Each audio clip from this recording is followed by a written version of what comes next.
अध्यात्म विज्ञान कोई धर्म या संप्रदाय नहीं है, ये स्पिरिचुअल साइंस है जो कुदरत के कानून पर आधारित है। ये विज्ञान पूरे ब्रह्मांड के सभी रहस्यों को उजागर करता है और जीवन के सभी पहलुओं को समझने के लिए एक नई दृष्टि देता है। इसी को आर्ट ऑफ विजन कहते हैं, दुनिया को देखने की एक नई दृष्टि, जो अध्यात्म विज्ञानी परम पूज्य स्वामी श्री कमलेशानंद जी के निर्देशन में सनातन सत्य का अनुसंधान कर हमारे जीवन को प्रकाशित करे। जय सच्चिदानंद। કે છે ગત ભાવ હિસાબે ભમરડો ફરતો। આ ગયા અવતારનું જે ભાવ કર્યા હતા એના આધારે આ ભાવ છે એ ચાલે છે। એટલે આ મન વચન કાયારૂપી ભમરડો એ ગયા અવતારના કર્મના આધારે ચાલે છે। પણ એ ગયા અવતારના કર્મના હિસાબથી ચાલે છે, પણ એને ખબર નથી કે ગયા અવતારના કર્મના હિસાબ કેવા છે, એટલે સ્વીકારતો નથી કે મેં આવું ક્યાં કર્યું છે। શું કહે છે? જ્યાં જ્યાં સફરિંગ આવે ત્યાં એને એક્સેપ્ટ ના કરે કે ભાઈ મેં તો આવું કર્યું નથી, મને કેમ આવું ભોગવવાનું આવે છે, મને કેમ આવું વળે છે, મને કેમ આવું કહે છે, મને કેમ આવું દુઃખ આવે છે, થાય ને? તો કે છે આ તો ગયા અવતારમાં તે કરેલા છે એનું ફળ છે, આજે કર્યું એનું ફળ નથી। રામને વનવાસ જવું પડ્યું હતું, એમનો કયો ગુનો હતો? આ અવતારનો કયો ગુનો હતો?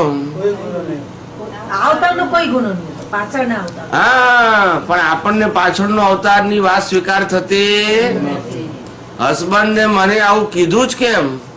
મારી ભૂલ વગર, મેં કઈ ભૂલ કરી નથી ને કેમ કીધું? એ વખતે આપણે રેકોર્ડ આજનો માંગીએ કે પાછલા અવતારનો માંગીએ? સમજાયું? એટલે કે આપણે કુદરત શું કહેવા માંગે છે કે આ જે ભમરડો છે ને, ટોપ્સ, TOPS ટોપ્સ, ભમરડો હોય એ ભમરડાની ઉપર જાળ વીંટીએ અને પછી ફેરવીએ તો જાળ તો આપણા હાથમાં હોય ને, અને ભમરડો નીચે ફરે। હવે જ્યારે ભમરડો નીચે ફરે છે ત્યારે ભમરડો એવું કહે છે કે હું કેવો મારી સ્વતંત્ર શક્તિથી ફરું છું। ના સમજાય? કારણ કે નથી ફેરવનારો કે નથી જાળ, એકલો જ ફરે છે ને। એટલે ભમરડો કે છે હું કેવો મારી સ્વતંત્ર શક્તિથી ફરું છું। એની શક્તિથી ફરે છે? આ મૂકી રાખે ફરે? ફેરવનારો હોય અને જાળ વીંટો તો જ ફરે। એમાં મન વચન કાયા રૂપી જે ભમરડો છે એ ફેરવનાર કુદરત છે અને જાળ કર્મની છે। શેની જાળ છે? કુદરત કર્મની જાળથી આ ભમરડાને ફેરવે છે, પણ આ ભમરડો કુદરત અને જાળ દેખાતી। એટલે આ ભમરડો એવું કે છે કે હું કેવું મારી સ્વતંત્ર શક્તિથી વિચારું છું, બોલું છું અને વર્તું છું, પણ ભાઈ એ તો કર્મની જાળની શક્તિ છે, તારી શક્તિ નથી। સમજાય છે? કર્મની જાળ છે। કઈ છે? પણ એ દેખાતી નથી। જેમ પેલા ભમરડાને જાળ દેખાતી નથી, એમ આપણને કર્મની જાળ દેખાતી નથી। જુદી છે આપણા કરતા। કેવી છે?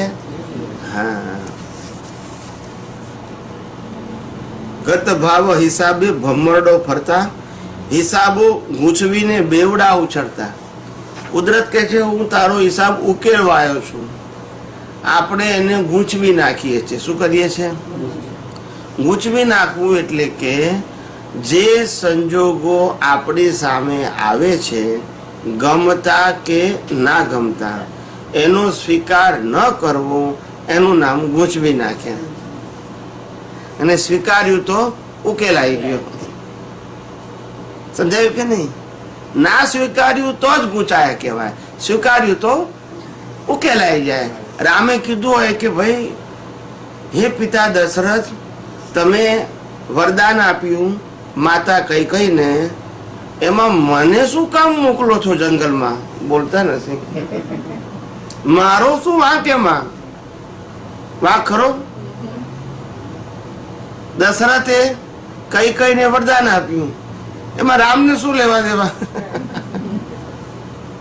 પણ રામ એવું પૂછતા, રામે સ્વીકારી લીધો કે આ મારા જ કર્મનો હિસાબ છે. હવે ના સ્વીકારે તો ઉકેલ આવે, ગુંચાઈ જાય.